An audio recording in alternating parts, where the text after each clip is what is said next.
Israel জাতি হ্যাঁ সবকিছু ঈশ্বরের গৌরব পাচ্ছে। এলিসা মুখে বলছে সুস্থ হচ্ছে, এলিসা যা বলছে ওই জলে ডুবো তোমার কুষ্ঠ রোগ কোথা পালিয়ে যাবে, তাই হয়ে যাচ্ছে। এইরকম ঘটনা ঘটে। তো এইটা বলার কারণ আমরা মেয়েরাও যেন ঈশ্বরের আশীর্বাদ আমরা পেয়ে আমরাও দীর্ঘ মানে ঈশ্বরের আশীর্বাদ পাবো এবং ঈশ্বরের পথে চলবো আর ঈশ্বরের দয়া আমরা বুঝতে পারবো। তো সেই রকম ভাবে তো আজকে একটু ঈশ্বরের বাক্য আমাদের আলোচনা করবে এবং বলবে। ঈশ্বরের বাক্য আমাদেরকে শিক্ষা দেবে বাক্যের মাধ্যমে। আমাদের আর কেউ নয়, আমাদের দেবজানীদি সবাই চেনা, হ্যাঁ আমরা তো সবাই সবাইকে চিনি। দেবজানীদি একটু ঈশ্বরের বাক্য বলবে। আর ঈশ্বর ঠিক জিরোমিওকে বলো, জিসায়কে বলো, হ্যাঁ আরো জিওসকে বলো, যেরকম ভাবে ব্যবহার করেছে যে আমার হাত তোমার মুখে দিলাম, তোমাকে কি বলতে হবে তোমায় বলতে হবে, তোমাকে মন করিয়ে তোমাকে মুখস্থ করে সেটেল করে বলতে হবে না।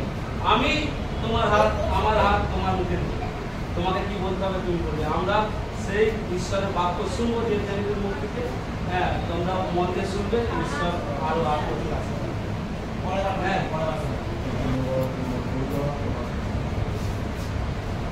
ধন্যবাদ দিয়ে এই মুহূর্তে তোমার ব্যক্তিকে তোমার অন্তরের বাইরে তোমার পবিত্র আত্মা দ্বারা তুমি তাকে পরিচালনা করো, সেই তোমাকে বলবে তুমি তার বিদায়। যখন মসজিদ তোমাকে বলছিল যে আমি তবলার কথা বলতে জানি না, তুমি মসজিদে বলেছিলে যে আমি তোমাকে ব্যবহার করবো, তুমি যাও। আর তাই জানাতে তাকে নিজের জেনিতে আবার তোমার বাক্য করতে তুমি সকালে তুমি তাকে ব্যবহার করো। তোমার সেই পবিত্র আত্মা দিয়ে তুমি ব্যবহার করো, সে সুন্দরভাবে যেন সুন্দরভাবে তুমি তোমার ব্যক্তিকে সাহায্য করো এবং আশীর্বাদ করো। এবং যত লোক, যত ভাই বোন মা বাবারা আছে প্রত্যেকে তোমার সেই পবিত্র আত্মা দিয়ে তুমি পরিচালনা করো এবং প্রত্যেকে আমরা সেই সুন্দর বাক্য হৃদয়ে লিখে রাখতে পারি সাহায্য। এই প্রার্থনা একটা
যদি দেখি রোমিও 8:26 আর 27 পদ, আমরা যখন প্রার্থনা করব আমাদের প্রার্থনাটা কি হবে? পবিত্র আত্মা দ্বারা পরিচালনা প্রয়োজন, তাই তো? পবিত্র আত্মা যদি আমাদের সেই প্রার্থনা পরিচালনা না করে, আমরা কিন্তু সেই প্রার্থনার উত্তরটা ঠিকমতো কার্যকর হবে না। তো আমরা দেখবো রোমিও 8:26-27 আমরা কি করবো? আর সেই রূপে আত্মাও আমাদের দুর্বলতায় সাহায্য করে, কেননা উচিত মধ্যে কি প্রার্থনা করিতে হয় তাহা আমরা জানি না, কিন্তু আত্মা আপনি অবক্তব্য আত্মস্বতা আমাদের পক্ষে অনুরোধ করেন। আর যিনি হৃদয় সকলের অনুসন্ধান করেন তিনি জানেন আত্মার ভাব কি, কারণ ইনি পবিত্র বলের পক্ষে ঈশ্বরের ইচ্ছা অনুসারে অনুরোধ করেন।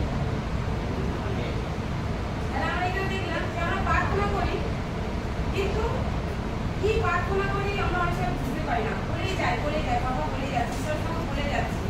কিন্তু যদি আমরা পবিত্র আত্মা দ্বারা প্রার্থনা করি, পবিত্র আত্মা আমাদেরকে এই প্রার্থনায় পরিচালনা করে, তাহলে আমরা কিভাবে ঈশ্বরের কাছে এই প্রার্থনাটা পৌঁছাবে, সেই পবিত্র আত্মা আমাদেরকে সাহায্য করে। আর সেই আত্মা কি করে? যে আমাদের হয়ে ঈশ্বরের কাছে নিবেদন করে, মানে ঈশ্বরের কাছে অনুরোধ করে, আত্মস্বর করে, চিৎকার করে পবিত্র আত্মা আমাদের হয়ে কথা বলে ঈশ্বরের কাছে।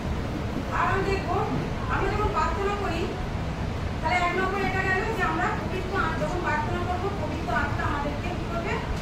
পরিচালনা করা আমাদের প্রয়োজন। তো সেইভাবে আমরা প্রার্থনা করবো। আর দেখবো আমরা যে আমরা যখন প্রার্থনা করবো আমাদের বিশ্বাস করতে হবে যে ঈশ্বরের উপস্থিতি এখানে আছে। আমরা বিশ্বাস করি তো যে আমরা এখানে আছি, এখানে ঈশ্বর উপস্থিত আছে? কত বিশ্বাস করি? সবাই না? হালেলুয়া। তো আমরা এখানে আছি মানে ঈশ্বর বলেছে না, যেখানে 2 বা 3 জন আমার নামে একত্রিত হয় সেখানে আমি উপস্থিত আছি। তাহলে আমরা বিশ্বাস করতে বাধ্য যে ঈশ্বর এখানে উপস্থিত আছে।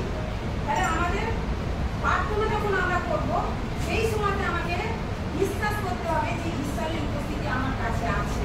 সেইভাবে আমাকে প্রার্থনা করতে হবে। যদি আমরা দেখি দ্বিতীয় 11:6 পদ, ওখানে কি বলছে আমরা দেখি।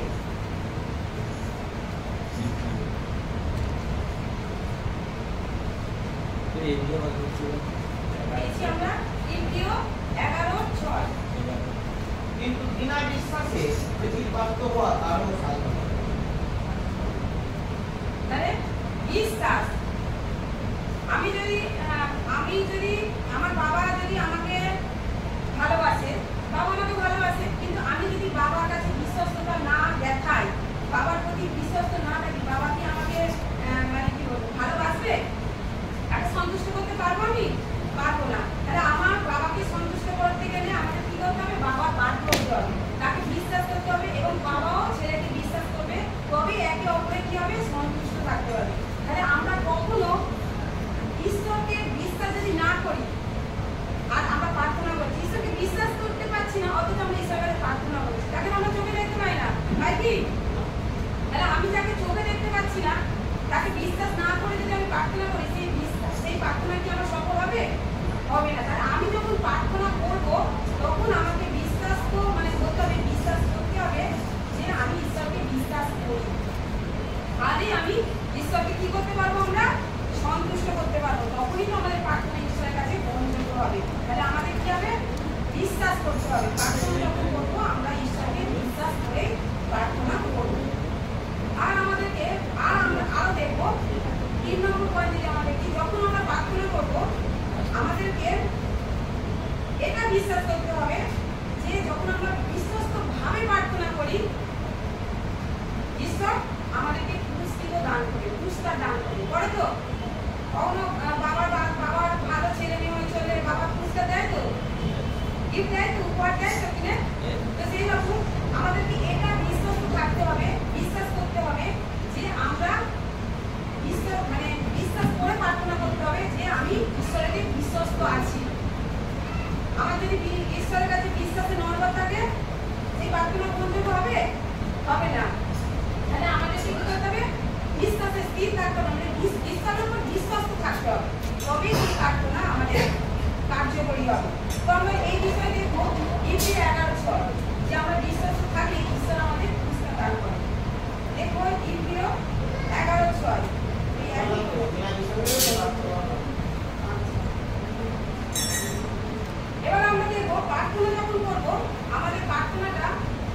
হতে হবে। ছেলে কিছু চাই বাবার কাছে, তো বাবা ছেলে কি করে, বাবা দিচ্ছে না তো কি করে, খুব কান্না করে তাই না, কাঁদতে থাকে, জেদ করে, বাবা আমাকে দিতে হবে দিতে হবে দিতে হবে, প্রতিদিন বাবার কাছে কাঁদে, তাই তো? আমার ছেলে তো রোজই ওর বাবার কাছে বলে আমাকে ফুটবল খেলায় ভর্তি করতে হবে, ফুটবল খেলায় ভর্তি করতে হবে, ওর বাবা তো কানই দেয় না। তো আমরা বলি ঈশ্বরের কাছে প্রার্থনা কর, কিন্তু সে ওর বাবাকে বলতে থাকে আমাকে ফুটবল খেলায় ভর্তি করো, আমি ফুটবল খেলবো, খুব শখ ফুটবল খেলা। তাহলে এই যে প্রার্থনাটা তাকে বাবার কাছে মানে জেদের সঙ্গে আমাদেরকে কি করতে হবে, প্রার্থনা করতে হবে। আমরা কোনো বিষয়ে ঈশ্বরের কাছে প্রার্থনা করছি, আমার অসুস্থতা হোক বা আমার কিছু প্রয়োজনে হোক, ধরুন আমার ঈশ্বর আমাকে, আমি চাইছি যে আমি যেন ভালো করে বাক্য করতে পারি, তাহলে আমাকে একদিন প্রার্থনা করে কি শেষ করলে হবে? আমাকে কি করতে হবে, জেদ, আমাদের প্রার্থনায় কি থাকতে হবে, জেদ থাকতে হবে। সেই জেদ আমি বাবার কাছে বারবার বলছি, বাবা আমাকে বাইবেল পড়ার শক্তি দাও, আমাকে এই কিনে দাও, ওই কিনে দাও, ওই কিনে, কিন্তু বলতে থাকি যে জেদ, এই জেদের জন্য যদি আমরা করতে থাকি বাবা কদিন চুপ করে থাকে, একদিন বিরক্ত হয়ে কি বাবা দেবে না আমাকে, এই কানে কাছে সব সময় বলছে না একে দিয়ে একটু বেশি। তো আমরা এরকম যদি দেখি লুক 18:1-8 ওখানে একটা বিধবা মানে প্রার্থনা বিষয়, সে রাজার কাছে গেছে প্রার্থনা করার জন্য যে আমার বিচার করে দাও, আমার বিচার করো। একটা বিধবা, একজন মহিলা বিধবা মা, সে রাজার কাছে গেছে বিচার চাইতে। আমরা দেখবো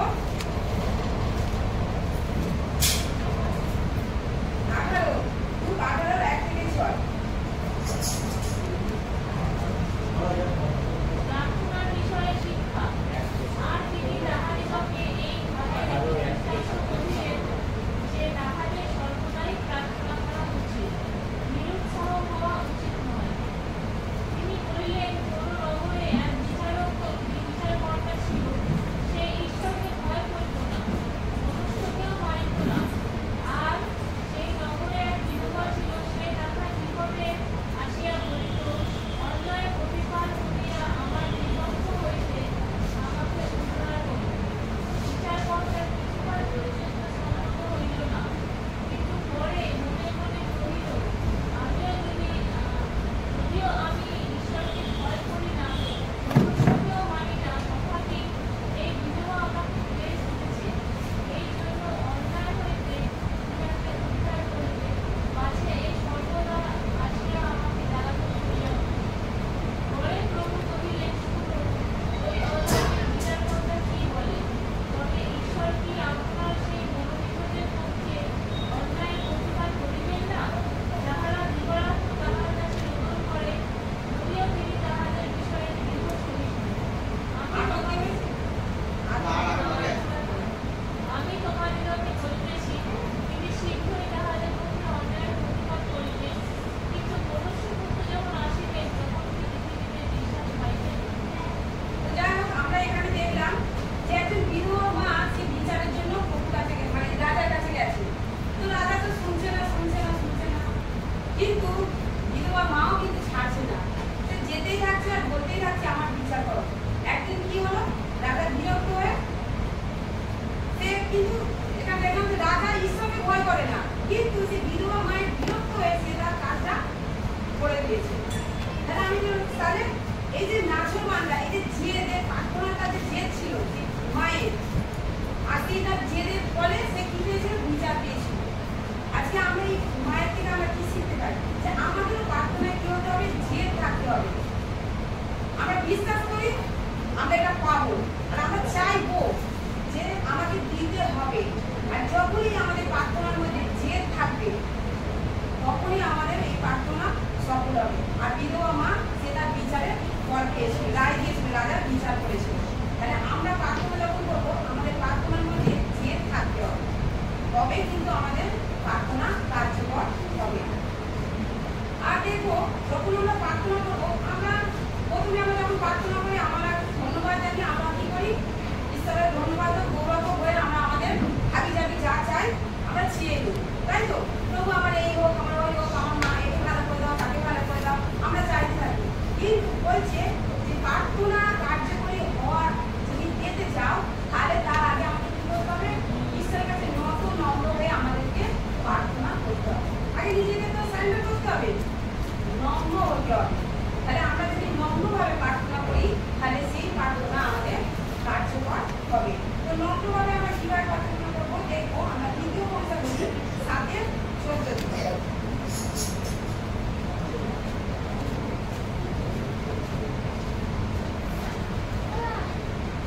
মত হইতে ফিরে, তবে আমি স্বর্গ হইতে তাহা শুনিলে তাহাদের পাপ ক্ষমা করিব, তাহাদের দেশ আরো রাখিব।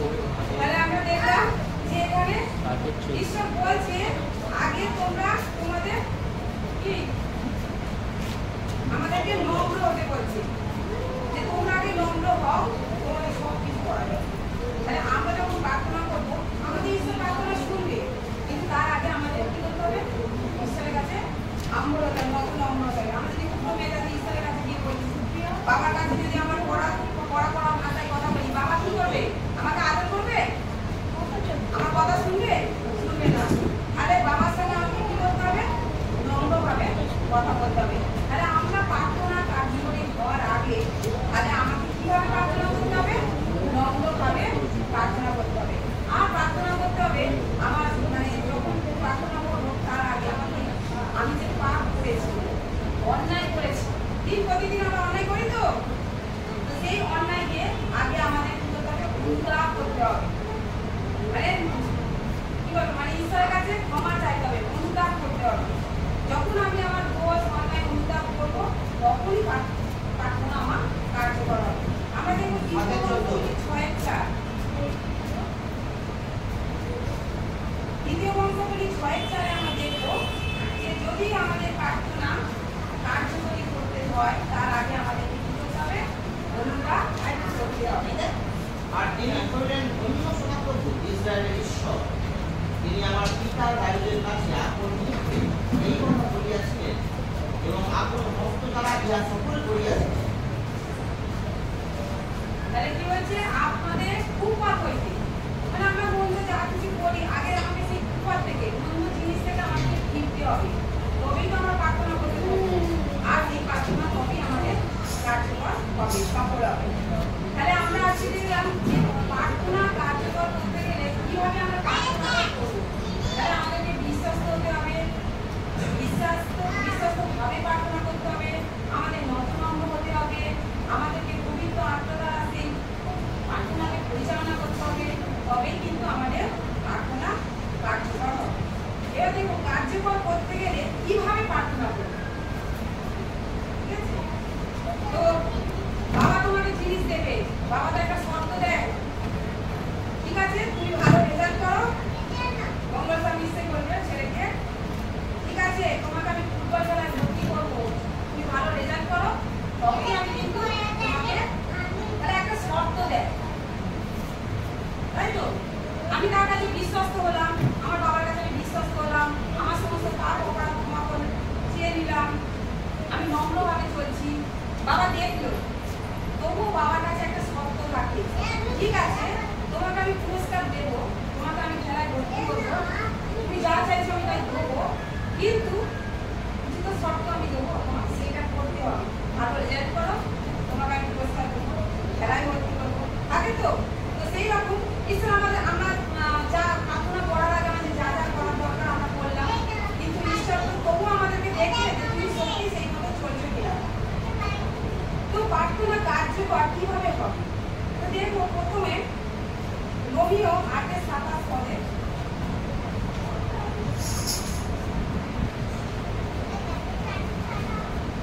আমরা এর আগে এই পদটা একবার পড়েছি, তবু আমরা একবার দেখবো।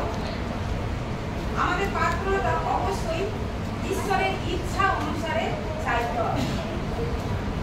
বাবা বলেছে চাও দেওয়া যাবে, বলেছে তো তোমরা দ্বারে আঘাত করো দরজা খুলে দেবো, তোমরা চাও তোমাদেরকে দেওয়া যাবে, তোমরা অনেকটা পাবে বলেছে। তো বাবা যখন বলেছে দেবে, তাহলে আমার তো এই মুহূর্তে একটা গাড়ির দরকার, তাহলে আমি একটা গাড়ি চাই।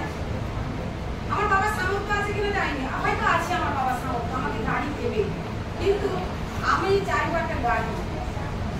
তাহলে আমাকে কি করতে হবে? বাবা আমার শুনবে, তাহলে আমাকে কি করতে হবে? আমরা দেখবো রোমিও 8:27 পদ, আমরা ঈশ্বরের যখন প্রার্থনা চাইবো অবশ্যই ঈশ্বরের ইচ্ছা অনুসারে আমরা প্রার্থনা চাইবো, তবেই সেই প্রার্থনা মানে প্রার্থনার উত্তর পাবে।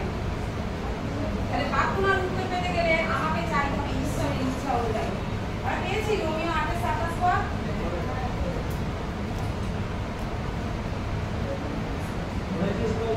আর যিনি হৃদয় সকলের অনুসন্ধান করে তিনি জানেন আত্মার ভাব, কারণ তিনি পবিত্রগণের পক্ষে ঈশ্বরের ইচ্ছা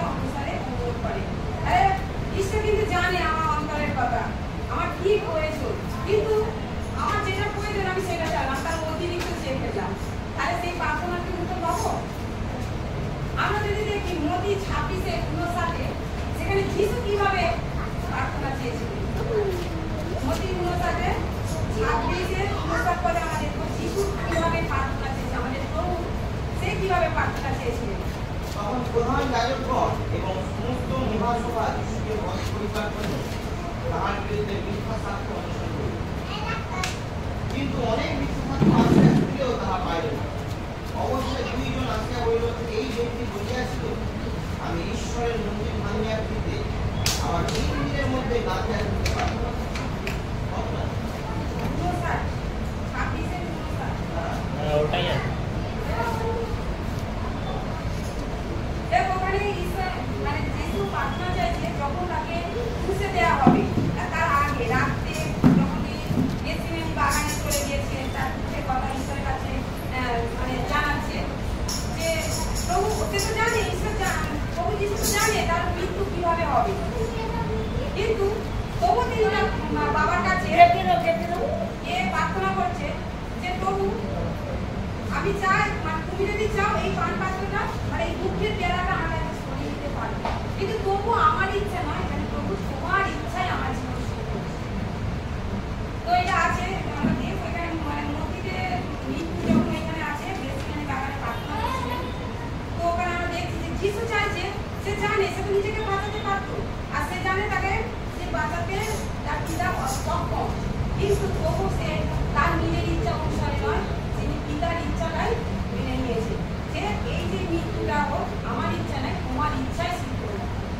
সেই রকম আমরা যখন প্রার্থনা চাইবো, আমরা চাইছি প্রার্থনা, এই প্রার্থনা চাইতে চাইতে আমাদেরকে এটাই করতে হবে যে প্রভু এই যে আমার টুম্পাদি অসুস্থ আছে, টুম্পাদি প্রার্থনা করে যে প্রভু তুমি আমার টুম্পাদি জানে আমার পিতা আমাকে সুস্থ করতে সক্ষম, তবু টুম্পাদি কি প্রার্থনা করে যে প্রভু আমার ইচ্ছা নয়, যে তোমার ইচ্ছা আমার জীবনে সিদ্ধ হোক, তবেই তো বাবা খুশি হবে। এইরকম যখন আমরা আমাদের প্রার্থনা আমাদের জীবন ঈশ্বরের কাছে আমরা প্রার্থনা চাইছি, বাবা জানে আমার সন্তানের কি প্রয়োজন, কিন্তু তবু তিনি একবার দেখেন যে আমার সন্তান আমার ইচ্ছা অনুসারে চায়, তার ইচ্ছা অনুসারে চায়। তাহলে আমরা এখানে দেখলাম যে আমরা যখন প্রার্থনা যদি সফল হতে চাই, আমার প্রার্থনার উত্তর যদি পেতে চাই, তাহলে আমাকে আমার ইচ্ছা অনুসারে চাইতে হবে না, ঈশ্বরের ইচ্ছা অনুসারে আমাকে চাইতে হবে। আর ঈশ্বর আমাদের প্রার্থনা যদি বিশ্বাস করেন ঈশ্বর আমাদের প্রার্থনা শুনবেন, উত্তর দেবেন, তার আগে আমাদের কি করতে হবে? যদি চান ঈশ্বর আমার প্রার্থনা শুনবেন, উত্তর দেবেন, তার আগে আমাদের কি করতে হবে? অন্যকে ক্ষমা করতে হবে, তাই তো? প্রভু যিশু কি করেছিলেন? অন্যকে ক্ষমা করেছেন তো?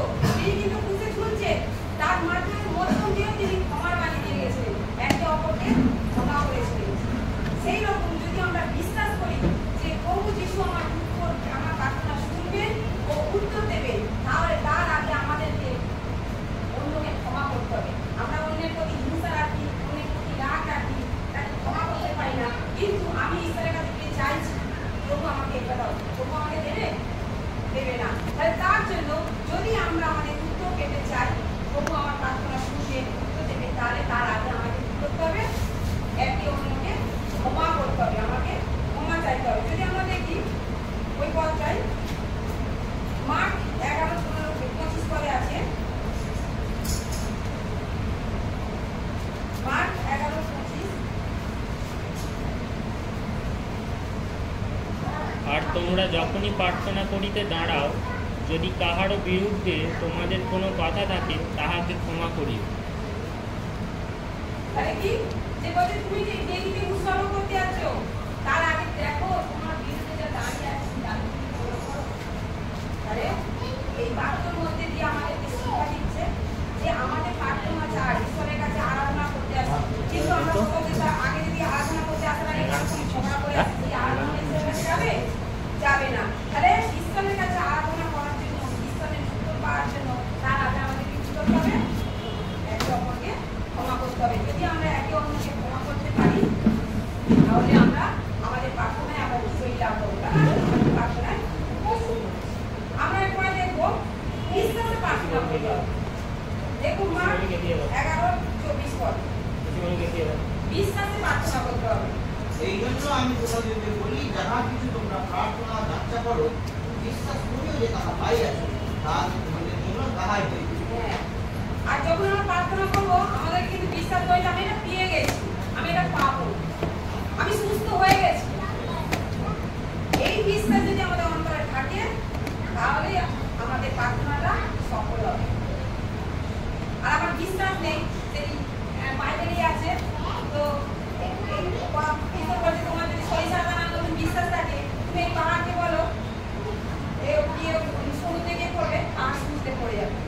তো একজন মা চার্চে গেছে মহিলা, তো সে পাঁচটার মধ্যে কথাটা শুনেছে, বলছে ঠিক তো বাইবেল যখন বলেছে যে সরিষা লাগবে বিশ্বাস যদি থাকে, আমি যদি বলি এই পর্বতটা দিয়ে সমুদ্রে পড়ে যাবে, তাহলে আমার ঘরের সামনে একটা আম গাছ আছে, খুব বিরক্ত করে, জানলাকে আড়াল করে আছে, আমি কাউকে দেখতে পাই না, খুব অসুবিধা হয়।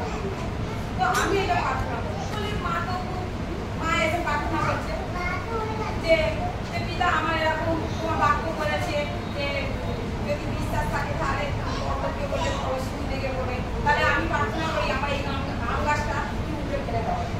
প্রার্থনা করছে করে সে কিন্তু ঘুমাচ্ছে, শুয়েছে, কিন্তু তার মনের মধ্যে বলেছে জানলা দিয়ে দেখছে আকাশটা পড়ে গেছে, তো আবার শুয়ে পড়ছে, আবার দেখছে তার কি হলো, মনে তার সন্দেহ হয়ে গেছে। সে বাক্য শুনেছে, কিন্তু সে বাক্যটা বলে সরিষা দানার মতন বিশ্বাসটা, সরিষা দানাকে নিরেট তো সবচেয়ে ছোট তো, কিন্তু নিরেট সেরকম বিশ্বাসটা থাকে তবে কিন্তু আমার প্রার্থনা কার্যকর হবে, তবেই ঈশ্বর শুনবে। সে তো বাইবেল শুনে এসে প্রার্থনা করলো, কিন্তু তার বিশ্বাসটা কি ছিল, নড়বড়ে, সন্দেহ করছিল বিশ্বাসে, তার সন্দেহ ছিল, শুধু দেখছে ঘুমোতেই পারছে না, আঙ্গার সামনে সরে গেছে, তো লাস্টে কি হলো, তার সন্দেহের জন্য তার আঙ্গাসটা সরলো, আঙ্গাসটা যেরকম সেরকম আছে। আরে কিন্তু আমাদের বলছে বিশ্বাস করো, আমরা বাক্যটাকে খুব পড়ি, কিন্তু বাক্যের ভেতরেও জিনিসটা আমরা অভিজ্ঞতা পরিচালনা করতে আমাদের ভেতরে জিনিসটা বুঝতে পারবো না। সরিষা দানার মতন বিশ্বাস, একটুখানি বিশ্বাস, কিন্তু না সরিষা দানাটা যে কি একটুখানি স্পর্শ, কিন্তু সে বড় হলে বলছে বড় বৃক্ষ হবে, আর সেখানে পাখিরা বসবাস করবে। তাহলে ঈশ্বর কিন্তু জায়গায় কথা বলেনি, আর আমরা কি করি, আমরা হালকা ভাবে নিই, সরিষা দানার মতো মানে একটুখানি বিশ্বাস করলেই হয়ে যাবে। তো সেই বিশ্বাস শুনে এসে প্রার্থনা করছে আমরা নিশ্চয়ই সরে যাবে, ঘুমোতেই পারছে না, দেখছে দেখছে দেখছে, লাস্টে কি হলো, আম গাছ হয়।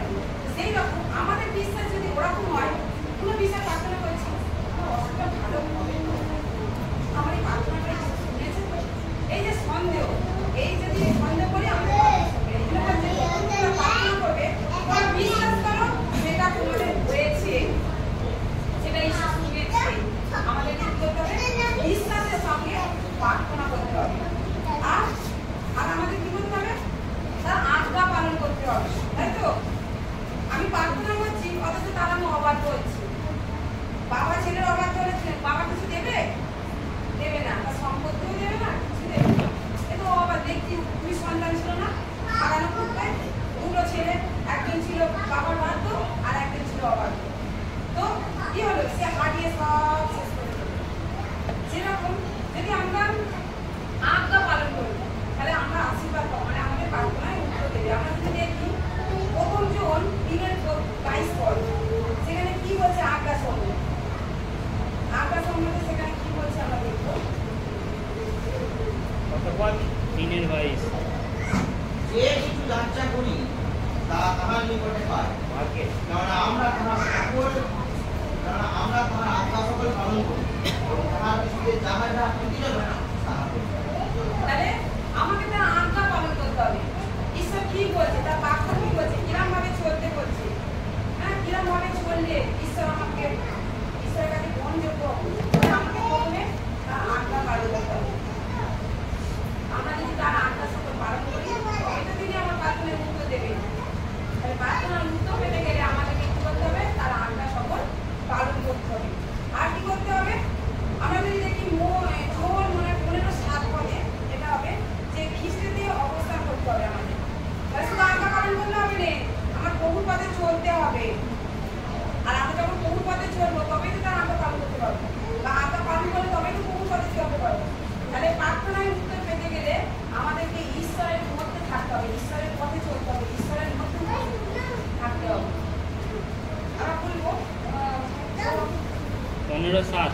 তোমরা যদি আমাকে থাকো, তোমরা যদি আমাদের থাকো এবং আমার বাক্য যে তোমাদের মধ্যে থাকে, তবে তোমাদের যাহা ইচ্ছা হয় যাচনা করি এবং তোমাদের জন্য তাহা করা যাইবে। আমিন। তাহলে কি বলছে? ঈশ্বর থাকা মানে, আর ঈশ্বর আমাদের মানে ঈশ্বরের বাক্য পড়া মানে তার কথা বাক্যটাই তো ঈশ্বর। তাহলে আমরা যদি বাক্য অনুসারে চলি, তার মানে ঈশ্বরের মধ্যে আমি চলছি, আর ঈশ্বর আমার মধ্যে দিয়ে পরিচালনা করবে। তাহলে আমাকে দিন প্রতিদিন ঈশ্বরের বাক্য করতে হবে, তার ইচ্ছা অনুসারে আমাকে কি করতে হবে? চলতে হবে। যদি আমরা তার মধ্যে অবস্থান করি, তাহলে প্রকাশিত বাক্যে বলছে, ওখানে যদি দেখি 3:20 পদ্মরাজ। আচ্ছা, এখানে একটা জায়গায় দেখালো যে বললো যে তুমি ঈশ্বরের যেটা ইচ্ছে সেটাই হবে, আবার এখানে বলছে কি তোমরা যাহা ইচ্ছা হয় তাহাই যাচনা করবে, তোমাদের জন্য তাহাই করা যায়। তাহলে এর মানেটা কি বুঝলাম? যা ইচ্ছা হয় তা চাও মানে কি? প্রথমেই বলে দিচ্ছি না, ঈশ্বর তো জানে আমাদের কি প্রয়োজন। যা ইচ্ছা হয় মানে আমরা যা কিছু করে থাকি, আমরা ঈশ্বরের বাক্য অনুসারে আমরা তো তাই কিছু কি চাইবো আমরা। আমার যদি গাড়ি চাই, তো ঈশ্বর আমাকে আর গাড়ি দেবে না? দিতে পারে। হ্যাঁ, তোমার যদি প্রয়োজন থাকে, ঈশ্বর জানে তুমি বহু কাজ করবে, তোমার একটা গাড়ির প্রয়োজন আছে, তো আমরা প্রার্থনা করি ঈশ্বর আমাকে কি দেবে না? যা কিছু মানে আমার প্রয়োজন নেই, গাড়ির প্রয়োজন নেই, আমি যদি বাবাকে গাড়ি দাও করো, বাবা তো জানে একে যদি এই সময় আমি মোটরসাইকেল কিনে দিই এই অ্যাক্সিডেন্ট করে দেবো, তাহলে আমাকে ও চাইবে না আমাকে দিতে হবে। কিন্তু যখন জানে যে না এই বাইকটা আমার ছেলের প্রয়োজন, এই বাইকের মাধ্যমে আমার রাজ্যের জন্য কাজ করবে, ও যা করতে দেবে। কি হতো? 3:30 করে চাকরি।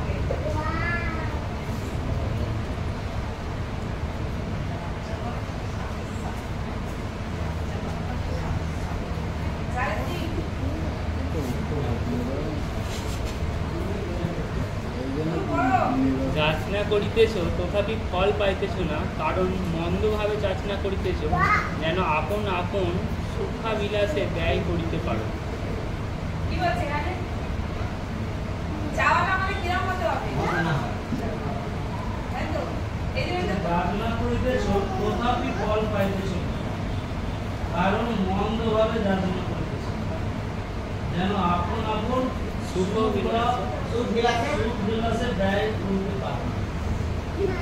তাহলে আমরা প্রথমেই বললাম না যে আমাকে প্রথমে মন্দ আমাকে মন থেকে নিতে হবে, তারপরে আমার অনুতাপ করতে হবে, আর আমার চাওয়াটা যেন ঠিক বহু ইচ্ছা অনুসারে হয়। নিজের জন্য চাইবো তা তো নয়, আমাদের কি ভেবেও চাইতে হবে, অন্যের জন্য তো চাইতে বলেছি। শুধু আমাকে গাড়ি দাও বাড়ি দাও করতে হবে, আমাদের একে অপরের জন্য চাইতে বলেছি। তাহলে আমার চাওয়াটা তো মন্দ হলে হবে না, সঠিকভাবে চাইতে হবে। তাহলে আমরা দেখলাম ঈশ্বরের পথে চললে, যদি আমরা তার বাক্য থেকে তার পথে চলি, তাহলে আমরা প্রার্থনা সুযোগ পাবো। আর আমাদেরকে কি করতে হবে? পবিত্র আত্মায় আমাদেরকে প্রার্থনা করতে হবে। ওই যে যাকব বললাম না, মন্দভাবে চাইতে হবে না, আমাদের পবিত্র আত্মা। আমি মন্দ জীবনযাপন করছি আর তোমার কাছে কি করতে চাইছি, এটা দাও ওটা দাও, হবে কি? হবে না। তাহলে আমাদের জিহুদা একে কি করে? জিহুদা একে কি করে?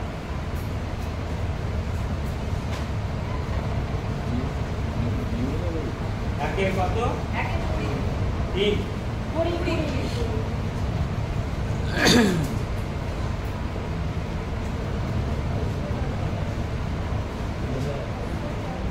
লাস্টের দিকে আছে।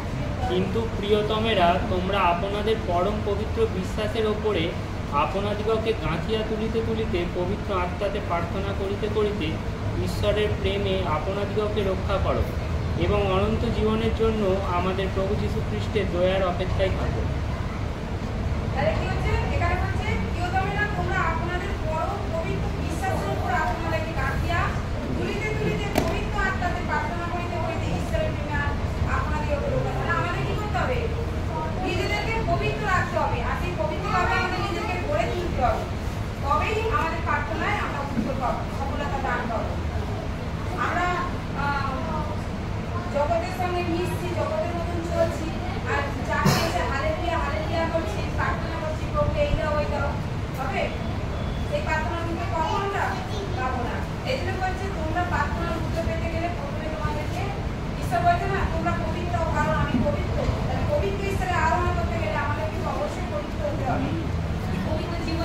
করতে হবে। তাহলে যদি আমরা পবিত্র জীবনযাপন করি পবিত্রভাবে, তাহলে সেই প্রার্থনার উত্তর আমরা পাবো। আর একটাই দেখো বেশি দেখবো না, অবশ্যই যিশুর নামে চাইতে হবে প্রার্থনাটা, তাই তো? কার নামে চাইবো প্রার্থনা? কাকে চাইবো? জগতের কিছু প্রয়োজন হলে বাবা দেবে না, আধ্যাত্মিক যে কিছু প্রয়োজন তাও তো জগতের বাবার কাছে চাইবো, কিন্তু দেবে তো আমাদের ওপরের বাবা, তাই না? প্রভু যিশু দেবে তো, তাহলে আমরা প্রভু যিশুর কাছে চাইবো। তাহলে আমরা দেখবো যোহন 16:24 পদ, যোহন 16:24 পদ।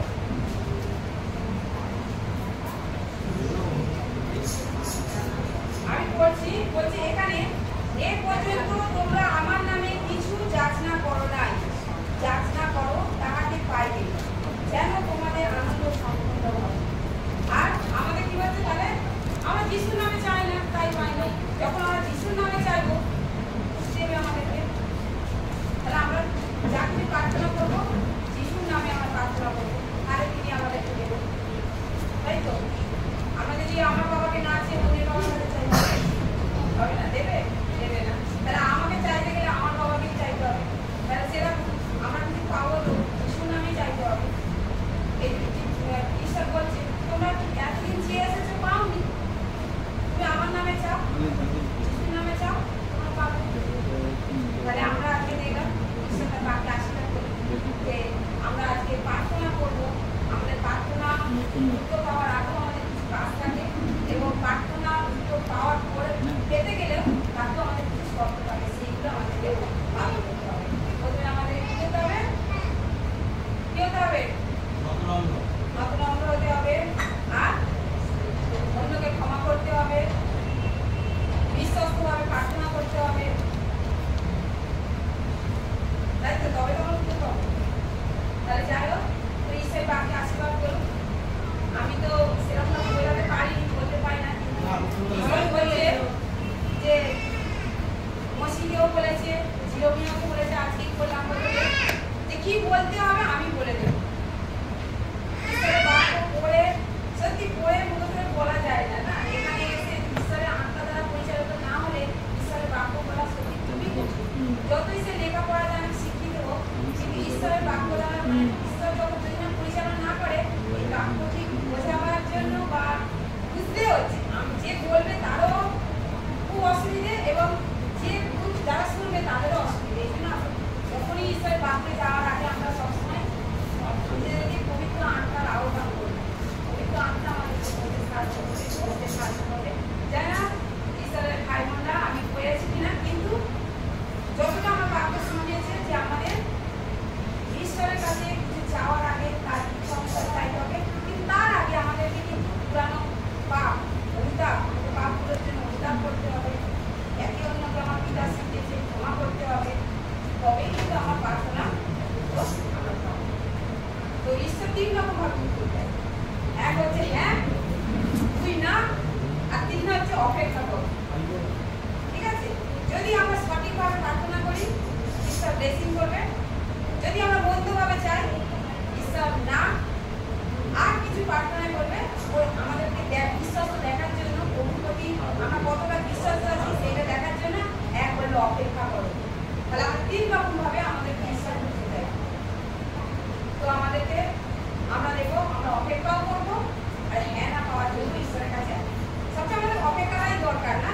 ঈশ্বরের হ্যাঁ বলে কিনা আমাদের অপেক্ষার দরকার, না? প্রার্থনা করে আজ বলি তো কাজ দিতে পাওয়া যায় না সবসময়। এই জন্য বললু 3 রকম ভাবে উত্তর দেয়, হ্যাঁ, না, অপেক্ষা করো। বন্ধুভাবে চাইলে না, পবিত্রভাবে চাইলে হ্যাঁ, আর কিছু প্রার্থনার সময় লাগে। তোমার গাড়ির প্রয়োজন, ঈশ্বর জানে, এখন নয়, আরো 2 বছর যাক, তুমি ভালোভাবে স্বাবলম্বী হবে, তুমি কেয়ার করে গাড়ি চালাতে পারবে, তুমি বিপদে পড়বে না, তাই জন্য বলে অপেক্ষা করো। এই 3টে জিনিস 3 রকম ভাবে ঈশ্বর আমাদের উত্তর দেয়। আমরা তার জন্য ঈশ্বরের কাছে প্রার্থনা চাই। ঈশ্বরের বাক্য সবাইকে আশীর্বাদ করুন। আমরা প্রার্থনায় আসি। আমরা সবাই মুখ খুলে প্রার্থনা করবো, কারণ আমরা আগে আমরা শুনেছি যে প্রার্থনা যখন আমরা করবো আমাদের কি কি করতে হবে, আমরা সেইভাবেই আমরা প্রার্থনা করবো, তবেই কিন্তু মনোযোগ হবে। আসুন আমরা প্রার্থনা করি, আমরা মুখ খুলে করবো, কারোর দিকে মানে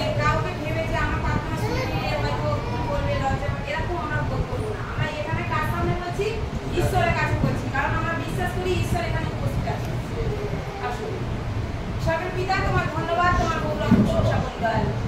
ধন্যবাদ দিই তোমার প্রেম দয়া অনুগ্রহের জন্য। ধন্যবাদ দিই প্রভু এই সুন্দর দিন তুমি দেখতে আমাদের সাহায্য করেছো। ধন্যবাদ দিই প্রভু এই সুন্দর দিনে প্রভু আজকে তোমার আমরা অনেক ভাই বোনদের সঙ্গে আমরা একত্রিত হতে পেরেছি। প্রভু আমরা অযোগ্য, কিন্তু প্রভু তোমার অনুগ্রহ আমাদেরকে সুস্থ সবল রেখেছে। আজকে এই সুন্দর দিন অনেকের আছে প্রভু দেখতে পাই না, কিন্তু আমাদের অসুস্থ থাকার পরেও প্রভু তোমার দিয়ে তুমি আমাদেরকে আসতে সাহায্য করেছো। প্রভু তোমার ধন্যবাদ দিই, তোমার গৌরব প্রশংসা করতে হয়। বেশ করে প্রভু প্রার্থনা চাই আজকে যে তোমার বাক্যের মধ্যে তুমি আমাদেরকে শেখালে যে প্রার্থনা কি। আমরা অনেক সময় ভাবি আমি তো প্রার্থনা করতে পারি না, কিভাবে প্রার্থনা করবো, কিন্তু বাবা প্রার্থনা তুমি আমাদেরকে শেখালে যে তোমার সঙ্গে কথা বলা। হ্যাঁ প্রভু, কারণ তুমি অন্তর্যামী, তুমি বলেছো তোমার কিভাবে প্রার্থনা করতে হবে তা পবিত্র আত্মা আমাদেরকে শিখিয়ে দেবে। তোমার ভয় পেও না। আজকে প্রভু তুমি আমাদের প্রত্যেককে বলছো সেই চিরমিয়ের মতো যে তোমরা মুখ খুলে প্রার্থনা করো, তোমরা ভয় পেও না, কারণ আমি তোমাদের সাহায্য করব। আর তুমি সেই চিরমিয়ের মুখে স্পর্শ করেছিলে প্রভু। তাই আজকে তোমার কাছে প্রার্থনা চাই প্রভু, তুমি আমাদের প্রত্যেককে মুখে স্পর্শ করো এবং আমাদেরকে কথা বলতে শেখাও প্রভু, এবং আমাদের প্রত্যেককে নম্র হতে শেখাও প্রভু। আমরা জেনে অজেনে অনেক অন্যায় করে থাকি, কিন্তু প্রভু তুমি আমাদের সেই পাপ ক্ষমা করে দিয়েছো। প্রভু তোমার কাছে প্রার্থনা চাই, আমরা জানি না, কিন্তু তুমি আমাদেরকে পরিচালনা করো কিভাবে প্রার্থনা করতে হবে। প্রভু আমরা এখানে অনেক অসুস্থ আছি, অনেক অসুস্থ হয়ে এসেছি প্রভু, অনেকে দুঃখী আছি, অনেক যন্ত্রণায় আছি, বেদনায় আছি প্রভু। তাই তোমার কাছে প্রার্থনা চাই তুমি আমাদেরকে সাহায্য করো, কারণ আমরা বিশ্বাস করি তুমি এখানে উপস্থিত আছো। তুমি বলেছো যখন তোমরা প্রার্থনা করবে তোমরা বিশ্বস্তভাবে প্রার্থনা করবে এবং বিশ্বাস রাখবে তুমি এখানে উপস্থিত আছো। হ্যাঁ প্রভু, আমরা বিশ্বাস করি তুমি এখানে উপস্থিত আছো, তুমি আমাদের প্রার্থনা শুনছো প্রভু। আমরা অসুস্থ আছি এখানে অনেকে, প্রভু তুমি স্পর্শ করো, তুমি যারা অসুস্থ আছে তুমি তাদের স্পর্শ করো, তুমি তাদের দয়া করো, অনুগ্রহ করো, কারণ তুমি অন্তরে আমি ঈশ্বর, তুমি অন্তরে সমস্ত কথা বলছো।